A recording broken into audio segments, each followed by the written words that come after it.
The Browns come to town to take on the Jaguars, and this is a big game, even though it's week 2. Two teams that are winless, trying to avoid the dreaded 0-2 start that really can torpedo your playoff chances. And so you're going to see a lot of intensity. This may have a playoff feel to it because of the urgency and the intensity, because everyone knows what's on the line. The matchup to watch in this game will be Cam Robinson or Anton Harrison taking on Myles Garrett.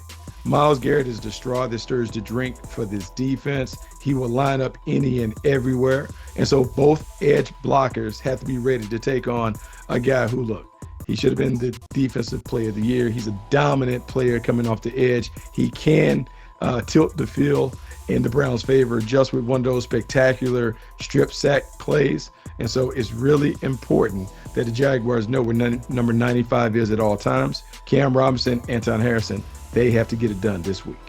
Keys to this game are very, very simple. For the Jaguars, it's avoiding the self-inflicted mistakes that continue to plague them.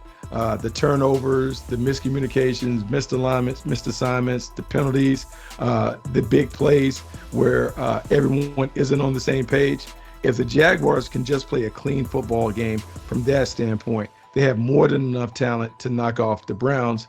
And then the final part of it is finish the game. And when we think about finishing the game, a lot of times we think about the defense being able to close it out. But I'm going to flip it on its head. The offense needs to finish the game in the fourth quarter.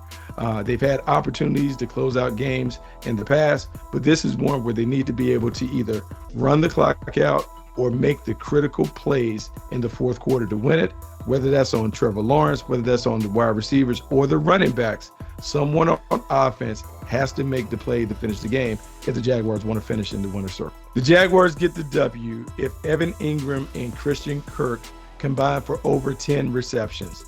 Last week, they were pretty, they were muted. They weren't major factors in the offense. You know Doug Peterson is going to make a concerted effort to put the ball in the hands of 13 and 17.